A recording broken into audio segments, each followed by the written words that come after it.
আজিৰ ভিডিঅ'ত বন্ধুসকলক দেখুৱাম মাদাৰবোৰ্ডৰ A to Z কোনখিনি অংশ কি কয় একদম পুৰা A to Z দেখাই আছো।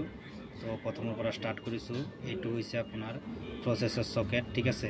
তো ইয়াতে প্ৰসেসৰ বহুৱা হয়, এইখিনি জায়গাত প্ৰসেসৰটো বহুৱা হয়। এইটো হৈছে আপোনাৰ RAM স্লট, ঠিক আছে।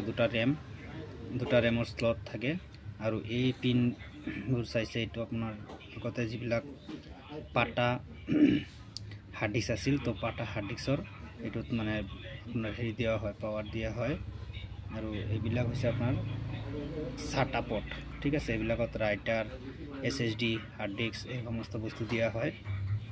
এইটো হৈছে আপোনাৰ CMOS বেটাৰী, ঠিক আছে। এইটো CMOS বেটাৰী আৰু এইটো হৈছে আপোনাৰ SMPS পৰা পাৱাৰ আহে। এইটোত SMPS পাৱাৰ আহে, এইটোত চাই লওক ভালকে। এইটোত SMPS পৰা পাৱাৰ আহে। এইটো এটা SMPS পৰা পাৱাৰ আহা হেৰি, এইটো 4 পিনৰ।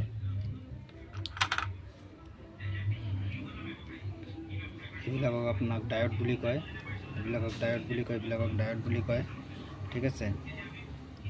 তো আৰু এইবিলাক হৈছে আপোনাৰ USB পয়েন্ট আছে।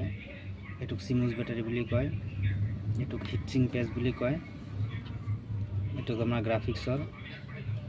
আৰু ইফালে অকণমান হেৰি কৰি দেখাই দিম। এইবিলাক অডিঅ' পয়েন্ট হয়, এইটো লেন পয়েন্ট হয়, এইটো USB হয়, VGA কেবল হয়, USB পয়েন্ট হয়।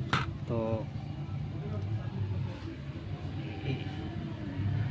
এইটোত আপোনাৰ পাৱাৰৰ হেৰি হয়, ফ্ৰণ্ট পেনেলত power, restart, LED, hard disk LED এনেকুৱা হয়। তো মাদাৰবোৰ্ডৰ A to Z কোনখিনি বস্তু কি কয় মই দেখালোঁ এইটো ভিডিঅ'ত।